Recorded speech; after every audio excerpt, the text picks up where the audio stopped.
Good morning everyone. आज हम लोग आइडिया ऑफ भारत MGC1 यानी सेमेस्टर 1 हिस्ट्री में पढ़ेंगे भारत नाम की उत्पत्ति और भारतवर्ष को समझाइए। आपका चैनल निशा इतिहास गंगोत्री में इतिहास को जन जन तक पहुंचाने के लक्ष्य लेकर चला है।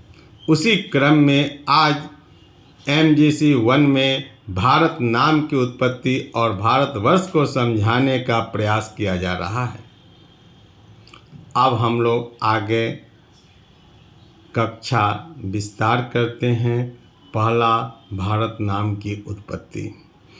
आप लोग जानते हैं कि भारत के दो आधिकारिक नाम हैं, हिंदी में भारत और अंग्रेजी में इंडिया। इंडियन शब्द की उत्पत्ति सिंधु नदी के अंग्रेजी शब्द इंडस से हुई है। प्राचीन काल में हम जाते हैं, श्रीमद् भागवत महापुराण में वर्णित एक कथा के अनुसार भारत नाम मनु के वंशज और ऋषभ देव के सबसे बड़े बेटे, जो एक प्राचीन महान सम्राट थे, भरत, उनके नाम पर लिया गया है। यदि हम भारत की व्युत्पत्ति के आधार पर देखें, भा जो रथ, इसका आशय हुआ भा माने आपके अंदर से आंतरिक प्रकाश निकलना, और रथ यानी कि उस आंतरिक प्रकाश में, विवेक रूपी प्रकाश में आम लोगों को लीन हो जाना, यानी कि एक आंतरिक प्रकाश निकलता है और जनता उसमें लीन हो जाती है। उस एरिया का नाम भारत हुआ। तो हम चाहे अब व्युत्पत्ति के आधार पर लें, श्रीमद् भागवत पुराण के आधार पर लें, भरत नामक राजा के नाम पर भारत पड़ा, या हम भारत के स्वतंत्रता के बाद आधिकारिक नाम लें इंडिया और भारत। अब हम आगे देखते हैं, एक तीसरा नाम भी भारत का हिंदुस्तान है, जिसका शाब्दिक अर्थ होता है हिंदुओं की भूमि, अर्थात हिंदुस्तान। यह नाम विशेषकर अरब और ईरान में प्रचलित हुआ। पहले भारत को विदेशी लोग सोने की चिड़िया भी कहते थे।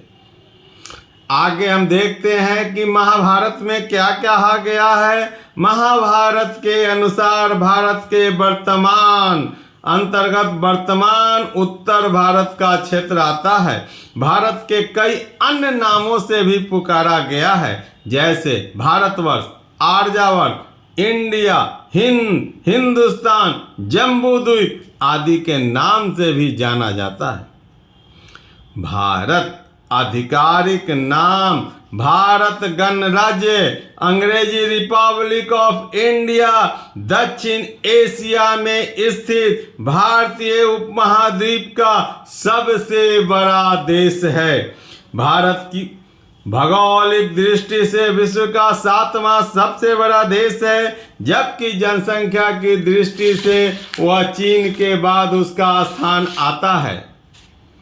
भारत के पश्चिम में पाकिस्तान है, उत्तर पूर्व में चीन और नेपाल और भूटान है, चीन, नेपाल और भूटान है, पूर्व में बांग्लादेश है और बर्मा अर्थात म्यांमार स्थित है।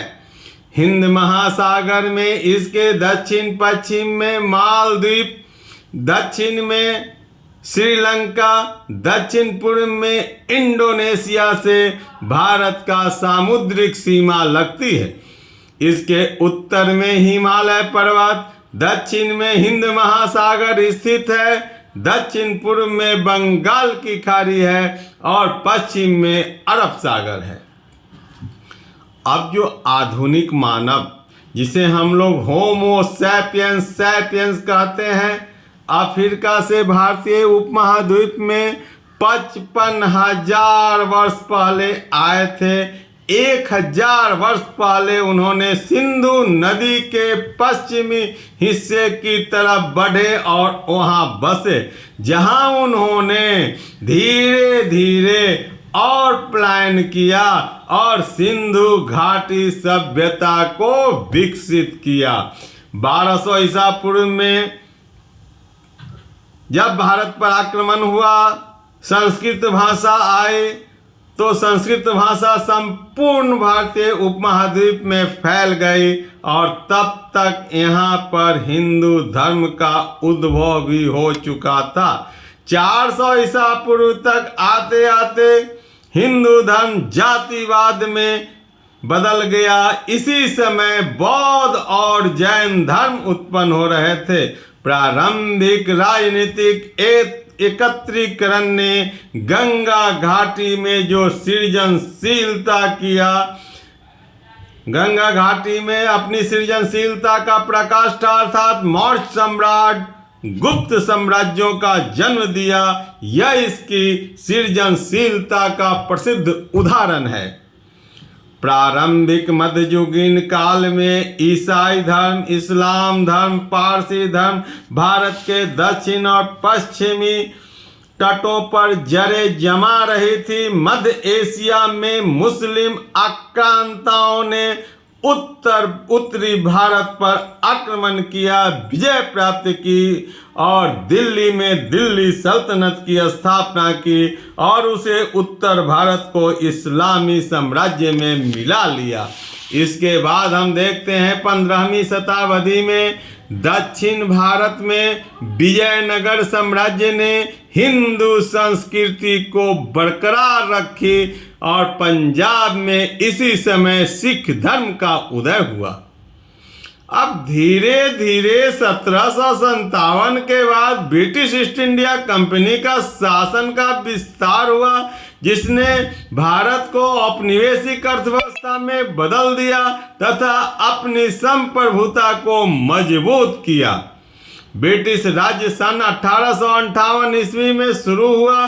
धीरे धीरे राष्ट्रीय आंदोलन की शुरुआत भारत में हुई। भारतीय राष्ट्रीय कांग्रेस के नेतृत्व में अहिंसक आंदोलन शुरू हुआ।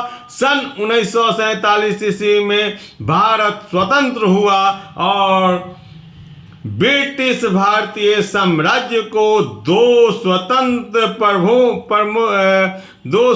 प्रभुत्वों में विभाजित किया गया, भारतीय अधिराज्य तथा पाकिस्तान अधिराज्य, जिन्हें धर्म के आधार पर विभाजित किया गया। अब इसके बाद देखते हैं कि सन 1950 ईस्वी से भारत एक संघीय गणराज्य बना। भारत की जनसंख्या सन 1951 ईस्वी में 36.1 करोड़ थी, जो बढ़कर 1911 ईस्वी में 1.211 करोड़ हो गई।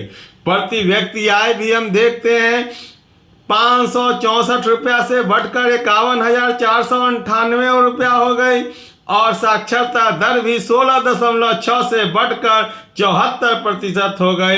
यानी भारत एक तेजी से बढ़ती हुई अर्थव्यवस्था है। सूचना प्रौद्योगिकी सेवाओं का तो अब भारत विश्व का प्रमुख केंद्र बन गया है। अंतरिक्ष क्षेत्र में भारत ने उल्लेखनीय और अद्वितीय प्रगति की है। भारतीय फिल्में, संगीत, आध्यात्मिक शिक्षाएं वैश्विक संस्कृति में विशेष भूमिका निभाती है। भारत ने गरीबी दर को काफी सीमा तक कंट्रोल कर लिया है। भारत देश परमाणु बम रखने वाला देश है। कश्मीर और भारत पाकिस्तान, भारत चीन सीमा पर भारत का पाकिस्तान और चीन से विवाद चल रहा है। इस विवाद के हल के लिए दोनों सरकारें प्रयत्नशील हैं और निकट भविष्य में आशा करते हैं कि यह विवाद भी सुलझ जाएगा। अब बात आती है लैंगिक असमानता की, तो लैंगिक असमानता, बाल शोषण, गरीबी, सबसे बड़ी बात भ्रष्टाचार, प्रदूषण भारत के सामने प्रमुख चुनौतियां हैं। इन चुनौतियों का सामना हमें करना है। इसके अतिरिक्त मात्र 21.4% क्षेत्र पर भारत में वन है, जो विश्व औसत से काफ़ी कम है। इस पर भी हमें काम करना है। भारत में वन्य जीव जिन्हें परंपरागत रूप से भारत की संस्कृति में सहिष्णुता के साथ देखा गया है, और इन जंगलों और अन्य जगहों पर इन्हें भी संरक्षित आवास दिलाने का काम करना है। इन सब चुनौतियों का यदि हम सामना कर लें तो भारत का अतीत काफ़ी उन्नत अवस्था में था। मध्यकाल में थोड़ा भारत पिछड़ा था, लेकिन आधुनिक काल में हम फिर अपनी चरम विकास की चरम सीमा पर पहुंचने वाले हैं, और इस क्रम में आम जनता का इसमें सहयोग चाहिए कि भारत को एक विकसित राष्ट्र बनाने में सरकार और इतिहासकारों का वह साथ दें। धन्यवाद। Thank you.